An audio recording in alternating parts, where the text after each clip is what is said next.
Assalamualaikum warahmatullahi wabarakatuh. Alhamdulillahil wahidil qahhar.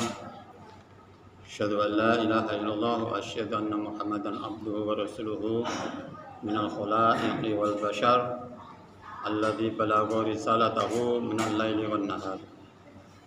Allahumma sholli wa sallim wa barik ala sayyidina Muhammad. Amma ba'd. Para jamaah salat Isya, salat tarawih, ibu-ibu, bapak-bapak, saudara sedaya ingkang tansah dipunmulyakaken dening Allah Subhanahu wa taala. Ingkang sampun maringi pinten-pinten kenikmatan, rahmat, taufik, hidayahipun. Alhamdulillah kita wonten ing dalem menika sampun mlebet wonten ing 10 hari siang ke atas. Mugi-mugi dipun paringi maghfirah saking Allah Subhanahu wa taala, saha gesang kita dipun paringi berkah saking Allah Subhanahu wa taala.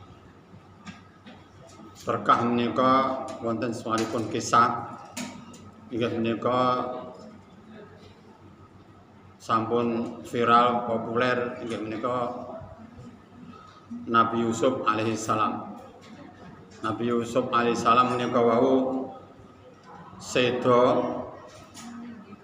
dipun makam wonten ing suwalipun tempat ingkang menurut pemahaman kita tidak layak. Biasanipun kita menika yen seda kan nggih di pemakaman umum napa pemakaman khusus. Apalagi zaman semanten Bani Israil menika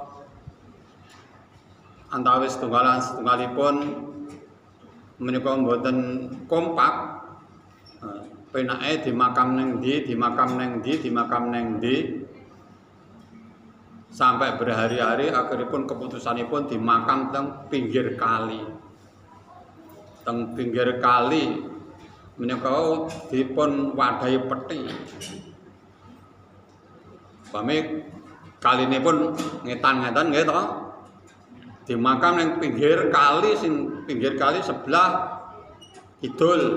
Nah ternyata tanaman-tanaman sing sebelah mriki subur makmur. Lah sing mriki mboten subur. Akhirnya